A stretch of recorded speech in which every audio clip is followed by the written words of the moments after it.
crois que c'était une belle soirée. Ça met Val Thorens sur les rails pour l'avenir, je l'espère. En tout cas, vous avez vu qu'il y a tellement de belles personnes dans cette station qu'il faut être très optimiste pour l'avenir.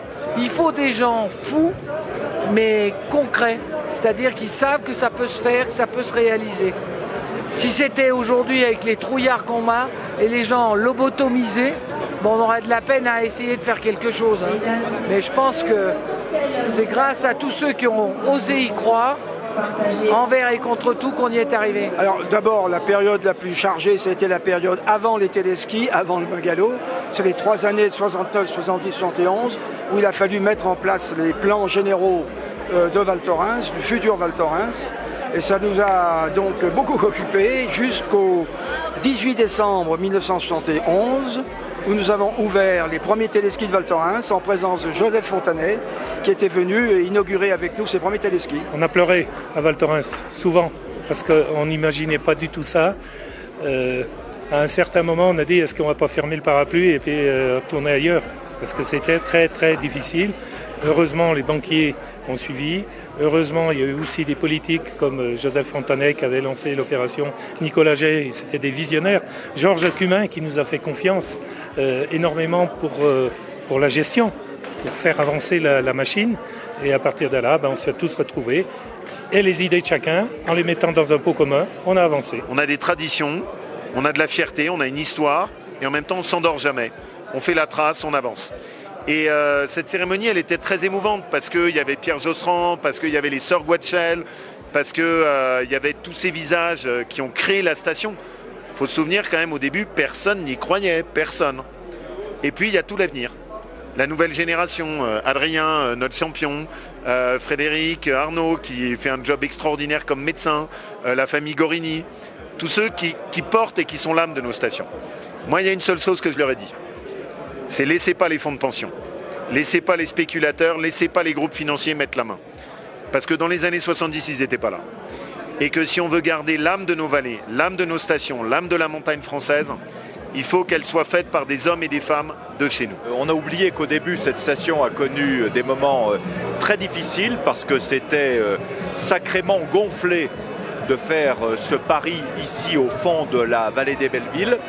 Et c'est notamment grâce au département, à la fin des années 70, que Val Thorens a pu à nouveau se développer, puisque le département est actionnaire de référence de la CETAM, la Société de remontée mécanique, et de la Société d'aménagement de la Savoie, qui a joué un rôle important ici. C'est pourquoi le département est heureux de cette belle réussite de Val Thorens, qu'il faut poursuivre dans les années qui viennent, en prenant en compte, évidemment, la diversification et le développement durable. Nous sommes un des acteurs économiques les plus importants du fait que nous sommes propriétaires des terrains, que nous avons construit avec l'ensemble des constructeurs qui étaient là.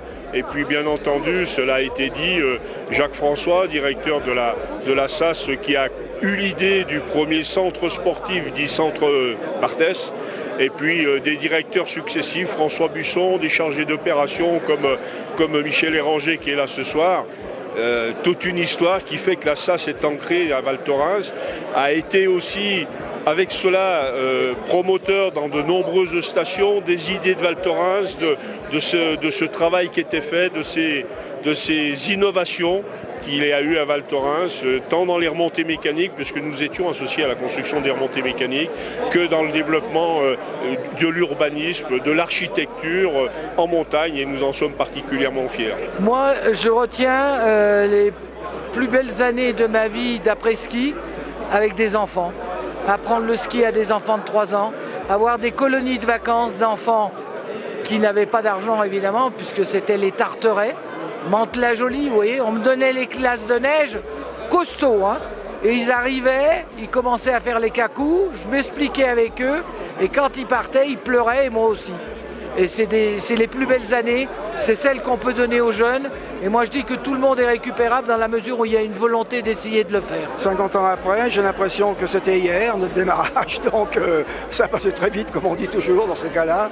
Et ce qu'il faut maintenant, comme tout le monde a dit, c'est préparer l'avenir. Ce soir, on a beaucoup parlé de Val Thorens, on a beaucoup parlé des pionniers, on a beaucoup parlé d'une station capable d'innover, capable de progresser, d'être toujours en tête, toujours devant. Donc maintenant, charge à nous de choisir le pari de l'avenir et puis de continuer à être dans cet ADN-là. C'est une belle fête, 50 ans, c'est un âge où on est jeune, on est encore en pleine forme, on est jeune, mais on a déjà la maturité et l'expérience nécessaire pour aller loin.